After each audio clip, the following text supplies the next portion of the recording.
सीटों के लेकर के जिला वाइज हो रही है, तो हमारे जिला में जो बातचीत है, जो सीटिंग है वो रहेंगे।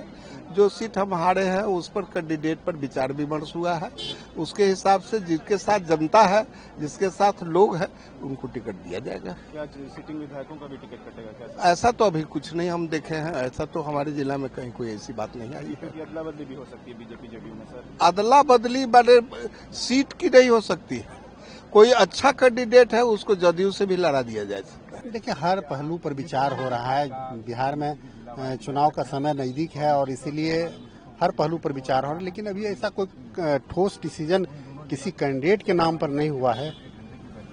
क्या संभावनाएं हैं उस पर विचार हो रही है। सर, जिस तरीके से सीडब्ल्यूसी की बैठक हुई कल कांग्रेस की, क्या कहिएगा सर उस पर? देखिए, कांग्रेस लगातार अब संघर्ष कर रही है अपने अस्तित्व को बचाने के लिए और उनके इस बैठक से बिहार में उनका अस्तित्व बचने वाला नहीं है।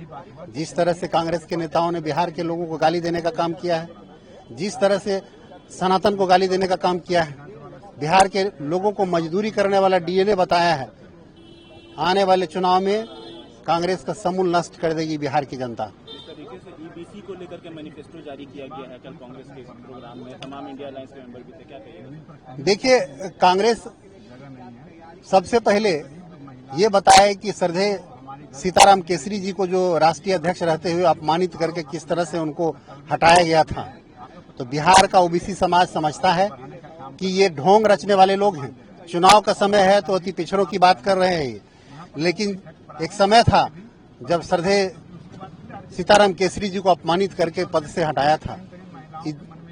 उस बात को बिहार की ओबीसी समाज भूली नहीं है और इसीलिए इनके किसी बहकावे में नहीं आने वाला और आने वाले चुनाव में इनको सबक सिखाएगी। लद्दाख में जिस तरीके से बीजेपी के कार्यालय पर हमला हुआ, क्या कहिएगा सर? क्या लगता है क्या वजह हो सकती है? देखिए, 3-4 दिन पहले राहुल गांधी जी का देश के युवाओं के नाम आह्वान आता है कि देश के जो युवा हैं उसको नेपाल के तर्ज पर देश में भी अटैक करना चाहिए और उसके बाद भारतीय जनता पार्टी के दफ्तर पर, कार्यालय पर हमला होता है। ये दर्शाता है कि ये देश तोड़ने वाले लोग हैं और किस तरह युवाओं को दिग्भ्रमित करके ये देश को कमजोर करने की साजिश रच रहे हैं। आज 2 दिनों से पूरे बिहार प्रदेश के द्वारा सभी जिले के कोर कमेटियों की बैठक चल रही है। मुजफ्फरपुर में 2 जिला है, दोनों जिला के हमारे पूर्वी पश्चिमी के सभी कोर कमेटी के माननीय सदस्य, माननीय विधायकगण, माननीय मंत्रीगण थे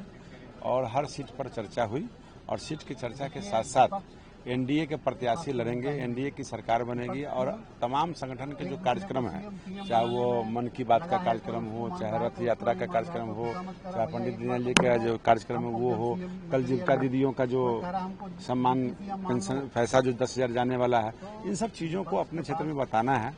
यही सारी बात बताई गई है और तमाम एनडीए के प्रत्याशी का लिस्टिंग हो रहा है। जो प्रत्याशी भेजे जाएंगे उसका हम लोग जिला की सरकार बनाएंगे। लेह में जो है बीजेपी जो के दफ्तर पर हमला हुआ है, क्या कहिएगा सर? क्या लगता है क्या वजह हो? कहाँ हमला हुआ है? लेह में, लद्दाख में बीजेपी अच्छा, के दफ्तर पर हमला। निश्चित तौर पे देखिए, लोकतंत्र है, लोकतंत्र में पक्ष विपक्ष लगा रहता है, तो किसी को कन्फ्यूजन होता है तो अफवाहें फैलती हैं, तो इसका जवाब ईंट का जवाब पत्थर से दिया जाएगा। जिस तरीके से कांग्रेस सीडब्ल्यूसी की बैठक की कल पटना में और ईबीसी को लेकर के मैनिफेस्टो जारी किया गया, क्या कहिएगा? ये अब जारी कर रही है, ये ठगुआ पार्टी है। इतने दिन से क्यों नहीं जारी कर रही थी? क्यों नहीं दलित के बारे में सोच, गरीब के बारे में क्यों सोच रही थी? जब हमारी सरकार कर रही है तब सोच रही है, तो जनता भी समझ रही है, इनको धूल चटा के फिर वापस भेजने का काम करेगी। खड़गे ने नीतीश कुमार को कहा है कि खड़गे जी देखिए, वो मुखौटा चेहरा बना के खड़गे जी तो कुछ बोल नहीं पा रहे हैं, कुछ कर नहीं पा रहे हैं। इतना दिनों से लगभग खड़गे जी का उम्र, हम लोग के सम्मानित नेता हैं, हम लोग के नहीं मतलब कांग्रेस के नेता हैं, तो खड़गे जी 80 साल हो गए, तो क्यों नहीं चिंता कर रहे थे? उनकी एक भी बात नहीं चलती है सोनिया जी और राहुल जी के